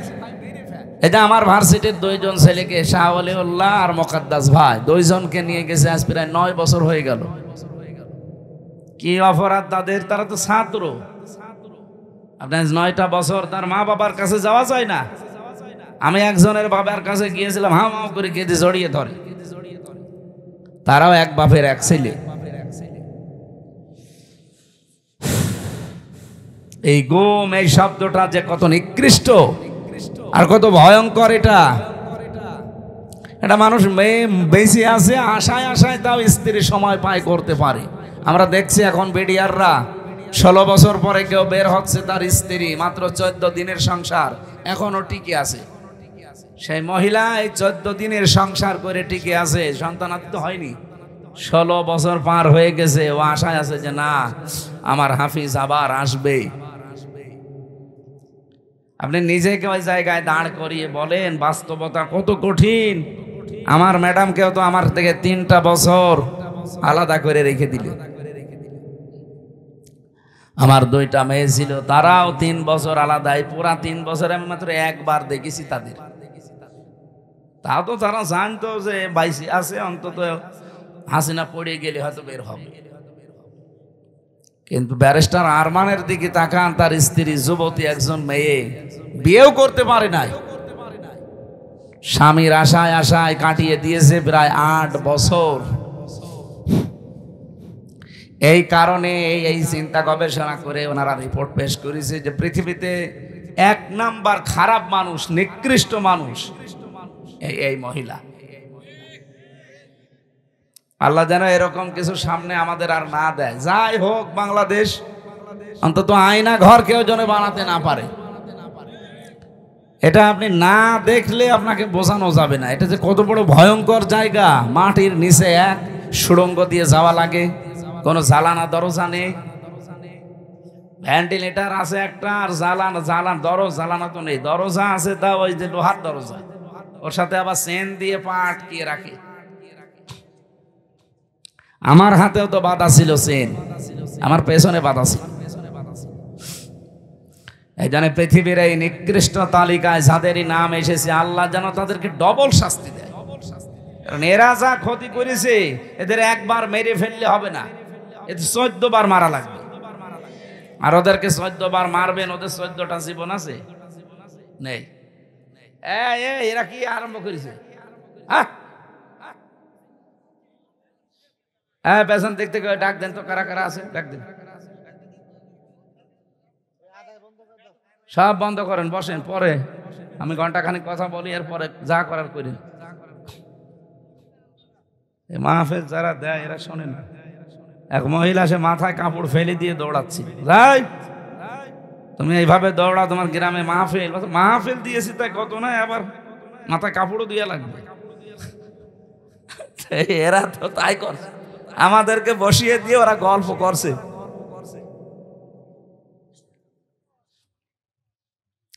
রাজশাহীবাসী আমরা যারা রমজানুল মোবারকে আজকে কোরআনের একটা কথা শোনা, বাকি 11 মাস 70 বার এরকম তাফসির মাহফিলে হাজির হওয়ার সময়। যদিও আমরা সারাদিনের না খাওয়া শরীর ক্লান্ত, তারাবি পড়ে অনেকেই ক্লান্ত হয়ে গেছে, এখন ঘুমানোর সময়। সামনে 2টা বড় বড় কাজ আছে, তাহাজ্জুদের নামাজ পড়বো, সেহরি খাবো, এরপরে ফজরের পড়ে কর্মজীবনে যাবে অনেকে। আমি রমজান মাসে এগুলো নেই না, মানে জোর করে আপনারা নিয়ে এসেছেন, আমিও পারি না, আপনারাও ছাড়েন না। আল্লাহু আকবার। যতটুকু পারছি আমরা চেষ্টা চালাবো, কোরআনের যে আয়াত পড়েছি ওই আয়াত থেকে শিক্ষামূলক কিছু কথা নিয়ে আমরা বাড়ি যেতে চাই। মাহফিলের জন্য বললাম, ভালো হোক আর খারাপ হোক, মানুষ বেশি হওয়া কম হওয়া এটা কোনো ব্যাপার না। বাংলাদেশে বহু ন্যাংটার দরবারে যে দেখেন কত লক্ষ লক্ষ মানুষ, ওটা কি ভালো কাজ? বলেন বলেন। যারা বলে যে ন্যাংটা বাবা, আপনার কি বিবেক কি মরিয়ে গেছে? ন্যাংটা একজন মানুষ, ও তো শরীয়তের বিধানই মানে না।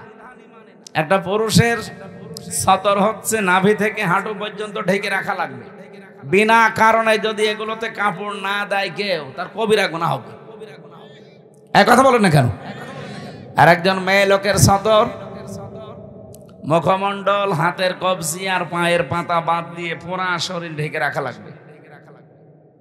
কেউ যদি এই 3টা জায়গা বাকি রেখে অন্য কোনো জায়গায়ও কাপড় না দেয়, মাথায় কাপড় দেয়নি, স্বামী বাদে পৃথিবীর অন্য কেউ দেখলো, আপনার কবিরা গুনাহ হবে।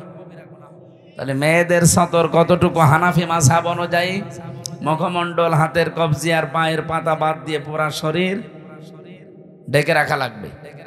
পুরুষের সতর যদি নাভি থেকে হাঁটু পর্যন্ত ঢেকে রাখে, তাহলে তার ফরজ আদায় হয়ে যাবে। বাকি শরীরে কাপড় চোপড় না থাকলেও অসুবিধা নেই, তারপরও খালি গায়ে থাকা ঠিক না জনসম্মুখে। আমি কথা বোঝাতে পেরেছি?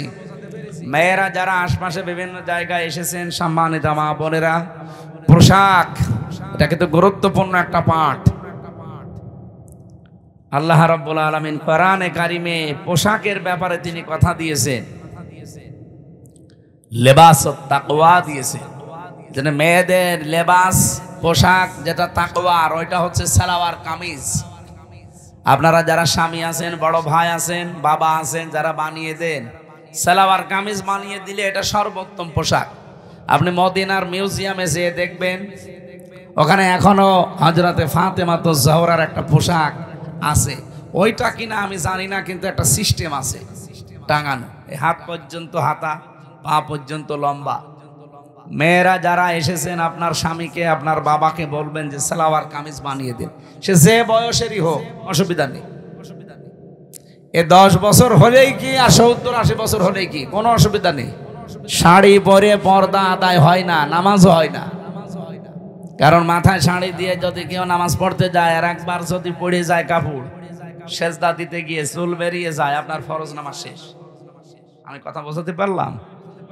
সুতরাং এমন পোশাক পরা লাগবে যেন নামাজের সময়ও কাজে লাগে, বাইরে হঠাৎ কোনো পরপুরুষের সামনে পড়ে গেলেও যেন পর্দার মতো ফরজ বিধান লঙ্ঘন না হয়। হ্যাঁ, মুখমণ্ডল, হাতের কবজি, পায়ের পাতা খোলা রাখা জায়েজ আছে, কিন্তু সর্বোত্তম পর্দা হচ্ছে এগুলো ঢেকে রাখা, হাত মোজা, পা মোজা দিয়ে, যেটা আজিমাত বলা হয়। কিন্তু রুখসাত হিসাবে আপনার মুখমণ্ডল, হাতের কবজি, পায়ের পাতা এইগুলো খোলা রাখতে আপনার ছাড় দেওয়া আছে।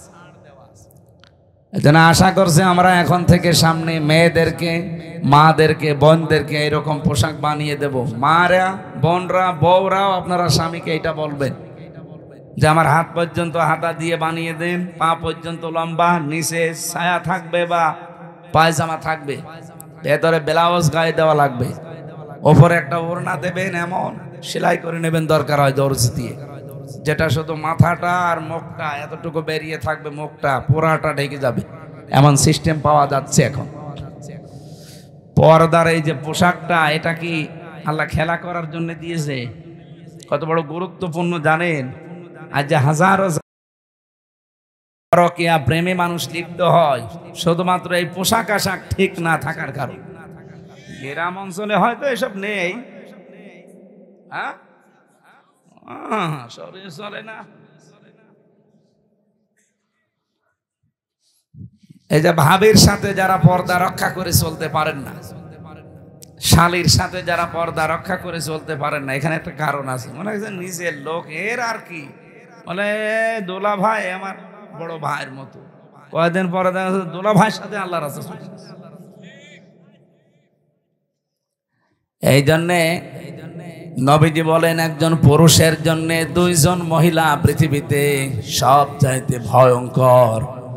একজন হচ্ছে তার শালী, দুই নাম্বার তার ভাবি। আল্লাহ এই দুইটা থেকে আমাদের ঈমান বাঁচানো খুব দরকার। যেহেতু এখানে কিছু মনে করি না তো আমরা, কখন যে আমাদের ঈমান চলে যায় আমরা টেরও পাই না। এই দুই জায়গায় পর্দা রক্ষা করা নফল না ফরজ? বলেন বলেন।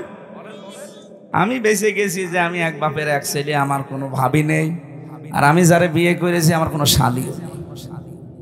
আলহামদুলিল্লাহ, যাক, দুটো জিনিস থেকে আল্লাহ আমারে বাঁচিয়েছে।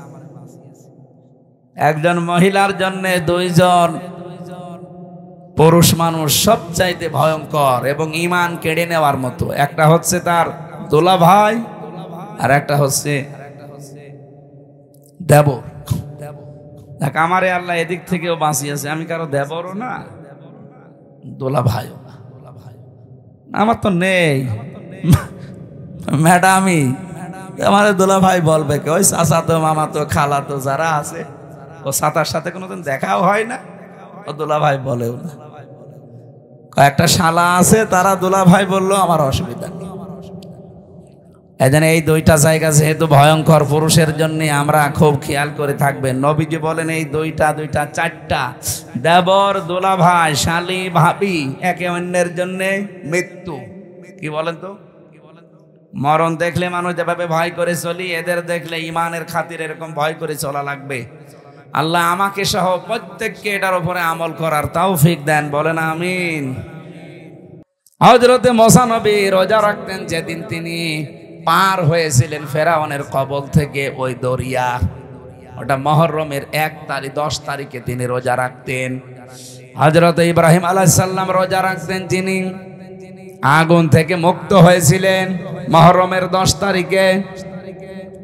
হযরতে নূহ আলাইহিস সালাম রোজা রাখতেন যেই দিন তিনি যদি পাহাড়ে তার নৌকা, তার কিস্তি ভিড়াতে পেরেছিলেন, মুহররমের 10 তারিখে। অন্যান্য যত নবীর জীবনী পড়েছি, কোন নবীকে আল্লাহ রোজা দিতে বাদ দেননি, প্রত্যেককে রোজা দিয়েছেন।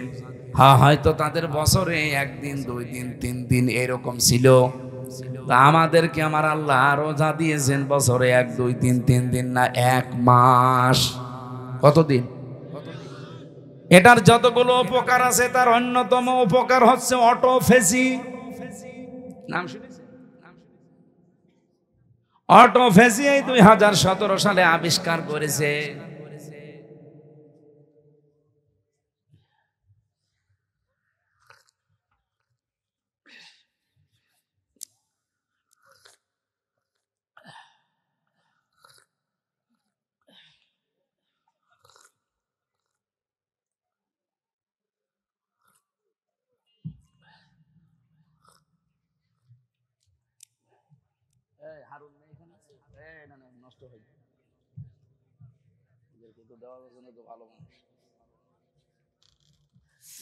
রাজশাহী বাসে জাপানের একজন বিজ্ঞানী, স্বাস্থ্য বিজ্ঞানী, উনি নোবেল পেয়েছেন 2017 সালে। এই তথ্যটা দিয়েছেন ইউশোনারি ওসামি। এই লোকটা জানিয়েছে আমাদের শরীরের ভেতরে 2 কোটি কোষ আছে। একাধারে যদি মানুষ 12 মাস খাবার খেতেই থাকে, বন্ধ না করে খাবার খাওয়া, তাহলে এই শরীরের ভেতরে আরো আশপাশে কিছু বৃদ্ধি হয় কোষ। এই যে ফসল যারা চাষ করে, ফসলে আমার মনে হয় কত কিছু দেওয়ার পরও ফসল ভালো হয় না, কিন্তু পরগাছা আগাছা ওকে কিছু দেওয়া লাগে, ওই এমনি বাড়তে থাকে শরীরের ভেতরে। ঠিক কোষ আল্লাহ দিয়েছেন 2 কোটি। এগুলো আমাদের শরীরকে কন্ট্রোল করে। কারণ রক্ত আছে আমার শরীরে, আপনার শরীরে 5 কেজি থেকে 5.5 কেজি। এই 5.5 কেজি রক্তকে পুরা শরীরে কন্ট্রোল করছে। এই কোষগুলো যদি না থাকে, 5 প্রকার ক্যান্সার দেখা দেবে যদি ওই কোষ বৃদ্ধি হতেই থাকে। 2 নম্বরে টিউমার বৃদ্ধি হবে। যারা 11-12 মাস একাধারে খেতেই থাকে, তাদের এই 2টা রোগ বেশি হওয়ার সম্ভাবনা, কারণ ওই কোষগুলো বাড়তে থাকে। উনি চিন্তা করলেন আল্লাহর দেওয়া, মানে কি গড, ওরা তো গড বলে, গডের দেওয়া কোষ বাদ দিয়ে বাকি যে কোষগুলো আছে এইগুলো কি করে নষ্ট করা যায়। আগাছা নষ্ট করতে হলে যেমন গোড়া কেটে বাদ দেওয়া লাগে, কি নয়তো আবার ওখান থেকে জন্ম নেবে। আপনি সারও দেবেন না, মাটিও দেবেন না, ঔষধও দেবেন না, ওই এমনি জোর পেয়ে যায়, এমনি বাড়তে থাকে। আর আপনার ওই অতিরিক্ত ওই আগাছা পরগাছা কোষগুলো যদি বাড়তে থাকে, তাহলে আপনার শরীরের ভেতরে রক্তে 5 প্রকার ক্যান্সার হবে এবং টিউমার বাড়তে থাকবে। হয় টিউমার গুলো অনেকের ভেসে ওঠে, যে একটা ভেসে উঠেছে, হয়তো একটা ভেসে উঠবে কারোর ভেতরে, কারোর ভেতরে চাপা থাকবে, ভেসে ওঠে না। টিউমার 2 প্রকার। চিন্তা করলেন এটা কি করে কমানো যায়। ওনার 13 বছর গবেষণার ফল, এমনিতে নোবেল দেয়নি, দিয়েছে এই কারণে। 13 বছর গবেষণা করে উনি জানিয়েছে কেউ যদি অন্তত 29-30 দিন 12-14 ঘন্টা দিনের বেলা না খেয়ে থাকতে পারে একাধারে, তাহলে আল্লাহর এই গডের দেওয়া কোষগুলো, আমরা কি বলবো গড না আল্লাহ? আল্লাহ। ও যা বলে বলুক, আল্লাহর দেওয়া এই সৃষ্টি কোষগুলো, ওরা যেহেতু আল্লাহকে বিশ্বাস করে না, ওরা বলছে গডের দেওয়া প্রাকৃতিক নিয়মে এমনি তৈরি হওয়া। আসলে কি সব এমনি তৈরি হয়? এর পেছনে একজন কারিগর আছে না? এই জন্য আমরা বলবো, একবারে বলেন তো কে, আরো জোরে বলেন কে। ওরা অন্য জাতির লোক, ওরা আল্লাহকে বিশ্বাস করে না, এই জন্য গড বলে চালায়, প্রাকৃতিক বলে চালায়। প্রকৃতিগত ভাবে তৈরি হওয়া এই কোষগুলো তখন ক্ষুধার্ত হয়ে যায়, তখন ওই যে আগাছা পরগাছা অতিরিক্ত বেশি ওই কোষগুলো তখন খাওয়া আরম্ভ করে। 30 দিন একাধারে খেতে খেতে পুরা সাবাড় করে ফেলে, আপনাকে ওই আগের অবস্থায় আবার ফিরিয়ে দেয়। তখন ক্যান্সার থেকে, টিউমার থেকে আল্লাহ আপনাকে বাঁচিয়ে দেয়। আর ও লিখেছে যে আল্লাহ না বাঁচিয়ে দেয় আপনাকে, গড। আমি আবার বলছি, ও যা বলে বলুক, তথ্যটা ঠিক আছে। ও গড বলুক আর প্রাকৃতিক বলুক, আমরা কি বলবো বলেন তো? আল্লাহ পাক 30টা রোজার দ্বারা এটা করেন। চিন্তা করলে এটা পাওয়া যাবে কোথায়? তথ্যটা পৃথিবীর কোন ধর্মগ্রন্থে আছে কিনা দেখি তো। 4,500 ধর্মগ্রন্থ আছে দুনিয়ায়। কত? 4,500 উল্লেখযোগ্য সেগুলো নিয়েছে। এই পৃথিবীতে সবচাইতে বেশি মানুষ বাস করে খ্রিস্টান ধর্মে। কোন ধর্মে? ওই যে ওরা বাইবেল পড়ে, দেখেন না, ত্রিপিটক পড়ে। এই পৃথিবীতে 2 নম্বরে বেশি মানুষ বাস করে ইসলাম ধর্মে। ওরা আছে 250 কোটি আর আমরা আছি 200 কোটি। যেভাবে মুসলমান আরম্ভ হয়েছে সারা বিশ্বে, বিশেষ করে ইংল্যান্ডে, আমেরিকায়, মুসলমান যেভাবে বৃদ্ধি হওয়া আরম্ভ হয়েছে, আমাদের চরিত্র, আমাদের অ্যাক্টিভিটিস, আমাদের যদি কাজকর্ম আরো উন্নত হতো, সাহাবীদের মতো মুসলমান আরো বেড়ে যেত। আমরা বাটপারি করি, সিটারি করি, প্রতারণা করি, এই জন্য ওরা মনে করে মুসলমান এই ও ছাতা হওয়ার দরকার নেই। কিন্তু সাহাবীদের মতো যদি আমরা তাকওয়া অবলম্বন করতে পারতাম, চরিত্র বানাতে পারতাম, এই মানুষগুলো আমাদের দেখে দেখে মুসলমান আরো বেশি হয়ে যেত। ৪,৫০০ ধর্মীয় গ্রন্থগুলো একটা একটা করে মিলিয়েছে, কোন ধর্মীয় গ্রন্থ পায়নি যেই তথ্যটা পাওয়া যাবে। শেষ পর্যন্ত মুসলমানদের ধর্মীয় গ্রন্থ কোরআনে কারীম। সূরা বাকারার আমি যে আয়াত পড়েছি ১৮৩ নম্বর আয়াতের পরের আয়াত শেষের অংশে, সূরা ৮০ নম্বর আয়াত, ওয়া আনতাসুমু খায়রুল লাকুম ইন কুনতুম তা'লামুন। বলেন আল্লাহু আকবার। রব্বুল আলামিন বলেন, তোমরা যদি রোজা রাখো তোমাদের জন্য ভালো হবে, এটাই তোমাদের কল্যাণ হবে। কি কল্যাণ হবে? উনি এখানে ২৭টা পয়েন্ট দিয়েছেন যে রোজা রাখলে এই এই কল্যাণ হয়। তার ১ নম্বরে আপনার ওই অতিরিক্ত পরগাছা, আগাছা, ওই কোষগুলো আসল কোষ ধ্বংস করে ফেলবে। যুগে যুগে আল্লাহ বিধানটা এমনি দেয়নি, এই কারণেই দিয়েছেন। আমরা যদি রোজা রাখি কত বড় মারাত্মক ২টা অসুখ থেকে আপনি বাঁচতে পারবেন, একটা ক্যান্সার আর একটা টিউমার। কি কথা বলেন না কেন? ২ নম্বরে রোজা রাখলে মানুষ সুস্থ থাকে। কঠোর পরিশ্রম যারা করে এরা আমার মনে হয় বাদ দিয়ে বাকি কারো রোজা ছাড়া ঠিক না। এমনিতে যারা দোকানে বসে আছেন, মাঠে ঘাটে কাজ, হ্যাঁ মাঠের কাজও কঠিন, কিন্তু তারপরেও যদি আপনি রোজা রাখতে পারেন, ১ মাস রোজা রাখার দ্বারা ওই অটোফেজির মাধ্যমে আপনার কোষগুলো ধ্বংস হবে এবং আপনাকে সুস্থ করার জন্য ১১ মাস আপনাকে চালানোর জন্য রোজা কার্যকর ভূমিকা পালন করবে। রোজা এখন থেকে আর ছাড়া যাবে। কত মানুষ দোহাই দেয়, হুজুর আমার গ্যাস, আমি রাখতে পারি না, এটা একটা শয়তান। রোজা রাখলে তোর গ্যাস ভালো হবে। যারা বলে আমার ডায়াবেটিস, রোজা রাখলে সমস্যা, কে বলিস আপনাকে? আপনার কি ডায়াবেটিস আমার চাইতে বেশি? জেলখানায় যে আমার ডায়াবেটিস ২৭-৩৭ পর্যন্ত চলে গিয়েছিল। এই জন্য রোজা রেখে ৩ দিনে আমি এখন দেখছি যে না, আমি আরো ভালো আছি, ডায়াবেটিস আমার কন্ট্রোলে হয়ে গেছে। এই জন্য রোজা রাখলে বিজ্ঞানও প্রমাণ করছে কেউ যদি ১২-১৪ ঘন্টা দিনের বেলায় না খেয়ে থাকতে পারে তার ডায়াবেটিসও কন্ট্রোল হয়ে যায়। আল্লাহ কি এমন যে এমন বিধান উনি দিয়েছে যেটা আমাদের শরীরের সাথে মানাবে না? না, এই জন্য উনি বুঝে শুনে দিয়েছেন এই বিধানটা, যেহেতু শুধু আমাদের উপরে না, আমাদের পূর্বে যত জাতি আল্লাহ পাঠিয়েছে সবার উপরে এইটা ছিল, আমাদের উপরেও ছিল, কিন্তু ১ মাস না ৬ মাস। আল্লাহ পাক বলেন আমার নবী যখন এসেছিল আমি তাকে ৬ মাস রোজা দিয়েছি। উনি তো আনন্দে যে ৬ মাস রোজা পেয়েছি। অন্যান্য উম্মতেরা মাত্র 1টা পেয়েছিল বছরে, আর আমরা মুসা নবীর সাথে দেখা ৬ষ্ঠ আসমানে মেরাজ থেকে আসার সময় বলে না আপনি ফিরে যান, আপনার উম্মতরা পারবে না, আপনার উম্মতেরা পারবে না। আমার উম্মত এত শক্তিশালী ছিল, তারা পাহাড় কেটে কেটে ঘর বানাতো, তারা ৯০০ বছর ১০০০ বছর হায়াত পেত।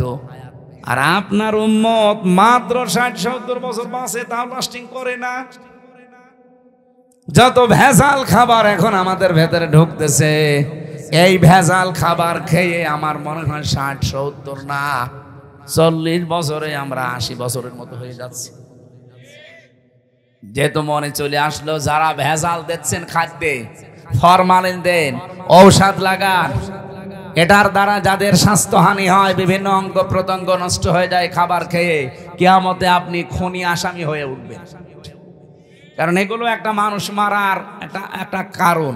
হয়তো সরাসরি মারছেন না, অন্য লাইনে আপনি মেরে ফেলছেন মানুষকে। কথা বলেন না কেন? যারা এই যে ফলের ব্যবসা করেন, ফলে কত কিছু দিয়ে তাজা করে রাখেন, তরকারির ব্যবসা করেন, তরকারিতে কত কিছু দিয়ে তাজা করে রাখেন, ওই তরকারি ওই ফল আপনার ছেলেকে আপনি খাওয়াবেন, আপনার মেয়েকে খাওয়াবেন, আপনি ওই সময় তো খাওয়াতে চান না। বাকিগুলোও তো যারা ক্রেতা তারা তো আপনার ছেলে মেয়ের মতো মনে করা লাগবে। এই জন্য যে মানুষগুলো এই যে রমজান এসেছে পণ্যের দাম বাড়িয়ে ক্রাইসিস তৈরি করেন, আপনার নামাজ রোজা তারাবি কিচ্ছু কবুল হচ্ছে না, সব মাঠে মারা যাচ্ছে। যদি কবুল হয় তাহলে সূরা আরাফের আয়াতগুলো মিথ্যা হয়ে যাবে। হযরতে সালেহ আলাইহিস সালাম, সালেহ না শুআয়ব আলাইহিস সালাম, তার জামানার মানুষদেরকে আল্লাহ ধ্বংসই করেছিলেন এই খাদ্যে ভেজাল দেওয়া আর ওজনে কম বেশি করার কারণে। বাংলাদেশে অনেক উম্মতের ভেতরে এটা এখন নেই, ওজনে কম বেশি। বলেন বলেন কি যে আছে ওর হাতের ভেতরে, এরকম করে 1 কেজি 1.5 কেজি হয়ে যায়। আবার নামাজ পড়তে যায় 5 ওয়াক্তের জায়গায় 6 ওয়াক্ত মিলিয়ে পড়ে। না, আপনার নামাজ পড়তে কে বলেছে? আপনাকে নামাজ পড়ার অর্থই হচ্ছে আপনি ওজনে যেন কম বেশি না করেন, খাদ্যে যেন ভেজাল না দেন, জমিনের আইল যেন না ঠেলেন। সারা জমিন 1-1.5 বিঘা 2 বিঘা চাষ করছে ভালো, আইলের কাছে গেলে ওর নাঙ্গলের মাথাও খারাপ, ওর মাথাও খারাপ, মানে এমন চিকন করে মনে হচ্ছে যে পুল সিরাত বানিয়ে ফেলেছে আইল। আরে ভাই, আলটা একটু তো বড় করে রাখা দরকার, দুইজনে ছাড় দিয়ে যেন মানুষ একটা হেঁটে যেতে পারে, একটা সীমানা পিলার। ওইটা জোর করে করে কাটতে কাটতে যদি চিকন বানিয়ে ফেলেন, যতটুকু বেশি করেছেন যদি 1 বিগত হয়ে যায়, কিয়ামতে এরকম জমিন 7টা মাথার উপরে চাপিয়ে দেবে, তখন নেন কত লাগে। আমরা এখন থেকে সিদ্ধান্ত নেব খাদ্যে ভেজাল আজকে থেকে বন্ধ হবে। আর যারা এগুলো করছে এত কড়াকড়ি করা দরকার তাদের উপরে, কারণ তারা মানুষ হত্যা করার শামিল। হ্যাঁ, কথা বলেন না কেন?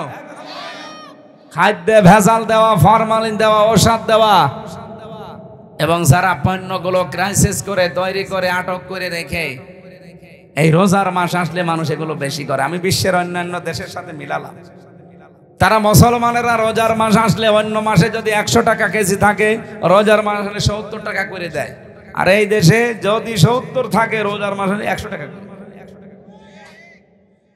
আপনার এত দরকার, লাভ ক্ষতি এইটার আসল মালিককে?